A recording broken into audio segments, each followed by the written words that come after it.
दुकान बंद कर लौट रहे थे विशाल कुमार सोनी और घर से करीब 500 मीटर पहले बदमाशों ने घेर लिया है। कारोबारी का बैग लूट कर फरार हुए हैं बदमाश। आरोपियों की तलाश में सीसीटीवी खंगाल रही है पुलिस। हाजीपुर में रक्षाबंधन की भीड़ के बीच देर रात एक ज्वेलर्स गोली मारकर हत्या से सनसनी फैल गई है। बिंदी चौक का ये मामला है। बदमाशों ने ज्वेलर्स विशाल कुमार सोनी को घेरकर 3 गोलियां मारी और उनका बैग लूटकर मौके से फरार हो गए।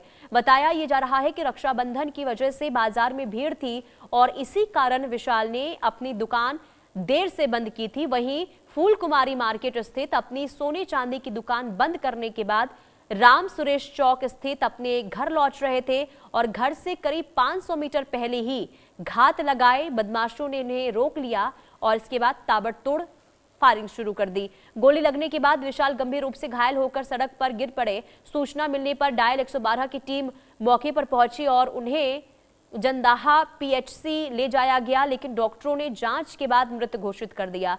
विशाल कुमार सोनी की उम्र महज 32 साल की थी।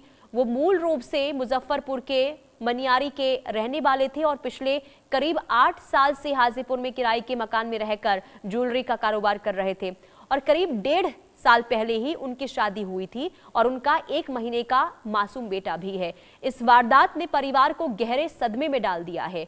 घटना की खबर मिलते ही स्थानीय कारोबारी और व्यापारी मौके पर जुट गए। सुरक्षा व्यवस्था को लेकर आक्रोश वहां पर देखने को मिला। पुलिस अब आसपास लगे सीसीटीवी कैमरे की फुटेज खंगाल रही है ताकि हमलावरों की पहचान की जा सके। वहीं पुलिस इस पूरे मामले की जांच कर रही है। इस पूरे मामले को लेकर संजीव कुमार डीएसपी महुआ की ओर से क्या कहा जा रहा है वो आपको सुनवाते हैं।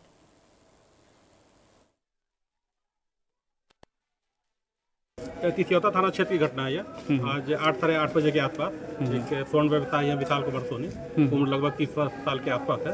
उन्हीं का डेड बॉडी मिला है।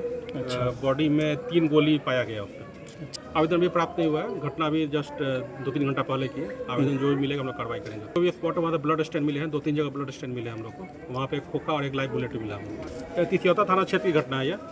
और संवाददाता रितेश मिश्रा तमाम जानकारी के साथ जुड़ चुके हैं। रितेश, क्या है ये पूरा मामला? बदमाशों का आतंक दिनों दिन बढ़ता हुआ दिखाई दे रहा है। एक बार फिर से बदमाशों का ये जो कोहराम देखने को मिला है, क्या वजह इसके सामने आई? कौन ये बदमाश थे और क्यों मारा गया आखिर? देखिए ना कि आज रक्षाबंधन है और ठीक उसके 1 दिन पहले अपराधियों ने सम्राट चौधरी को पूरी तरीके से खुलेआम चुनौती दे दी है। अब देखिए कि एक कारोबारी है और वो दुकान बंद कर, क्योंकि आज रक्षाबंधन है, लेट नाइट तक लोगों ने शॉपिंग की और वो देर रात दुकान बंद करके घर वापस जा रहा था और घर से महज 500 मीटर की दूरी पर उसकी गोली मारकर हत्या कर दी जाती है। ये बताने के लिए काफी है कि बिहार में पुलिस का इकबाल क्या है और पुलिस का खौफ अपराधियों में अब बिल्कुल नहीं रह गया है। भले ही सम्राट चौधरी कुछ भी बोले, पुलिस पूरे मामले को इन्वेस्टिगेट कर रही है। बैक टू बैक 3 गोलियां मारी गई हैं। आखिर ये इस तरह से ये हत्या क्यों की गई है? क्या इसके पीछे आपसी विवाद है या ये आपसी वर्चस्व जो होता है, जो एक कंपटीशन होता है दुकानदारों के बीच, क्या ये उसका नतीजा है या ये लूटपाट की घटना है या कोई अन्य इसके पीछे की वजह है? इन सभी तथ्यों को लेकर पुलिस पूरे मामले को इन्वेस्टिगेट कर रही है। लेकिन सवाल यही उठ रहा है कि देखिए, कोई भी मामला हो, लेकिन किसी की हत्या हो जाना, सरेआम उसकी हत्या हो जाना, वो भी तब जब बाजार में भीड़ भाड़ बाजार में थी और पुलिस जो है वो पूरी तरीके से अलर्ट पर है और तब हत्या हो जाती है, तो ये आम लोगों की जिंदगी पर बड़ा सवाल है कि बिहार में कोई भी सुरक्षित नहीं है। कभी भी किसी के साथ कोई भी हादसा हो सकता है। और बार बार देखिए, पहले से ही रितेश, बिहार की कानून व्यवस्था को लेकर सवाल उठते रहे हैं और एक बार फिर से जब ये वारदात हुई है तो कटघरे में एक बार फिर से बिहार सरकार और वहां की कानून व्यवस्था। बहुत शुक्रिया रितेश तमाम जानकारी देने के लिए। और आगे बढ़ते हैं दिल्ली से खबर। दिल्ली के